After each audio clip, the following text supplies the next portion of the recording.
3. Almarhumah Marsinah, tokoh dari Provinsi Jawa Timur. Ahli waris almarhumah Marsinah, tokoh dari Provinsi Jawa Timur. Pahlawan bidang perjuangan sosial dan kemanusiaan, Marsinah adalah simbol keberanian, moral, dan perjuangan hak asasi manusia dari kalangan rakyat biasa. Lahir di Desa Nglunjo, Nganjuk, Jawa Timur, ia tumbuh dalam keluarga petani miskin yang menanamkan nilai kerja dan keadilan sosial. Sosok Marsinah, aktivis buruh yang jasadnya ditemukan penuh luka, dapat gelar pahlawan nasional.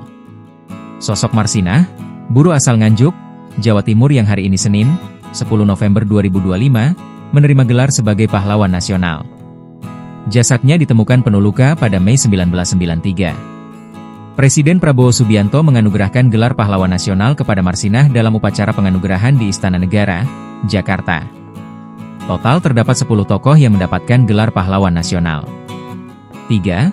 Almarhumah Marsinah, tokoh dari Provinsi Jawa Timur, ujar Sekretaris Militer Presiden, Sesmilpres, Brigjen TNI Wahyu Yudayana membacakan penganugerahan gelar pahlawan nasional, Senin, 10 November 2025. Gelar pahlawan nasional pun diberikan langsung oleh Prabowo Subianto kepada ahli waris dari Marsinah yang diusulkan dari Jawa Timur. Marsinah adalah buruh wanita asal Nganjuk, Jawa Timur. Dia bekerja sebagai buruh di PT Catur Putra Surya, CPS, sebuah pabrik arloji di Porong, Sidoarjo, Jawa Timur.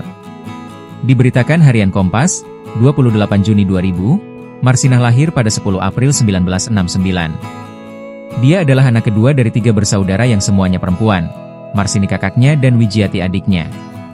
Marsinah merupakan anak dari pasangan Astin dan Sumini di Desa Nglundo, Kecamatan Sukomoro, Kabupaten Nganjuk. Dia pertama kali bekerja di pabrik plastik SKW kawasan industri Rungkut. Tetapi, gajinya jauh dari cukup sehingga untuk memperoleh tambahan penghasilan, Marsinah juga berjualan nasi bungkus di sekitar pabrik seharga Rp150 per bungkus. Kasus pembunuhan Marsinah berawal pada 3 hingga 4 Mei 1993, saat buruh pabrik pembuatan arloji, PT Catur Putra Surya, CPS, menuntut pemenuhan hak mereka. Setelah aksi mogok kerja tersebut, 11 dari 12 tuntutan tersebut dikabulkan, kecuali pembubaran unit kerja SPSI di PT CPS. Terkabulnya hasil perundingan tersebut tertuang dalam surat persetujuan bersama. Namun pada 5 Mei 1993, 13 buruh dipanggil oleh Kodim 0816 Sidoarjo dan memaksa mereka untuk mengundurkan diri dari PT CPS, dengan alasan sudah tidak dibutuhkan lagi oleh perusahaan. Mereka yang menolak mendapatkan intimidasi dan tindakan represif. Mendengar adanya pemanggilan Kodim 0816 Sidoarjo terhadap 13 rekan kerjanya, Marsinah menulis sepucuk surat untuk teman-teman buruhnya tersebut yang berisi petunjuk menjawab interogasi. Perempuan kelahiran 10 April 1969 juga berikrar di hadapan rekan-rekannya, kalau mereka diancam akan dimeja hijaukan oleh Kodim, saya akan bawa persoalan ini kepada paman saya di Kejaksaan Surabaya. Pada hari yang sama, 5 Mei 1994, Marsinah bersama seorang rekannya melayangkan surat protes kepada PT CPS yang diterima oleh pihak keamanan pabrik. Setelah itu pada malam harinya, mereka pulang dan menyempatkan untuk berkunjung ke kediaman temannya. Namun usai pertemuan di malam itu, pukul 22, Marsinah pergi entah kemana dan menjadi yang terakhir kali bagi rekan-rekannya untuk melihat sosok perempuan itu. Pada 8 Mei 1993, segerombolan anak-anak menemukan jasad Marsinah terbujur kaku di sebuah gubuk di kawasan hutan Desa Jegong, Kecamatan Wilangan, Nganjuk, Jawa Timur. Tubuhnya dipenuhi luka dan bersimbah darah, yang mengindikasikan bahwa Marsinah mengalami kekerasan dan penyiksaan sebelum dibunuh. Tewasnya Marsinah mendapatkan perhatian publik dan Presiden Soeharto saat itu. 1 bulan pertama pengusutan kasusnya, kepolisian sudah memeriksa sebanyak 142 orang.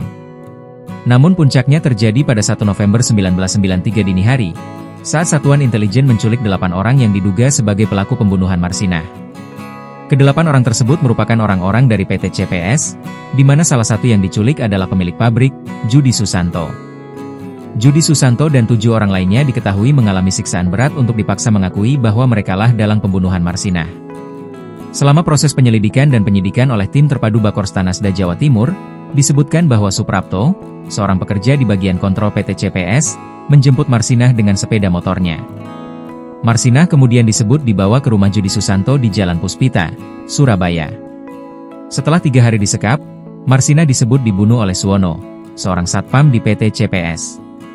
Akhirnya, Judi Susanto dijatuhi vonis 17 tahun penjara. Sementara itu, Beberapa staf PT CPS dijatuhi hukuman sekitar 4 tahun hingga 12 tahun penjara. Namun saat itu, Judi Susanto bersikeras menyatakan tidak terlibat dalam pembunuhan Marsinah. Ia mengaku hanya dijadikan sebagai kambing hitam. Judi Susanto kemudian naik banding ke Pengadilan Tinggi dan dinyatakan bebas. Hal serupa juga dilakukan para staf PT CPS yang dijatuhi hukuman. Mereka naik banding hingga dibebaskan dari segala dakwaan atau bebas murni oleh Mahkamah Agung. Setelah itu, kasus pembunuhan Marsinah tidak menemui titik terang dan menjadi salah satu catatan pelanggaran HAM di Indonesia. Download Tribun X sekarang, menghadirkan lokal menjadi Indonesia.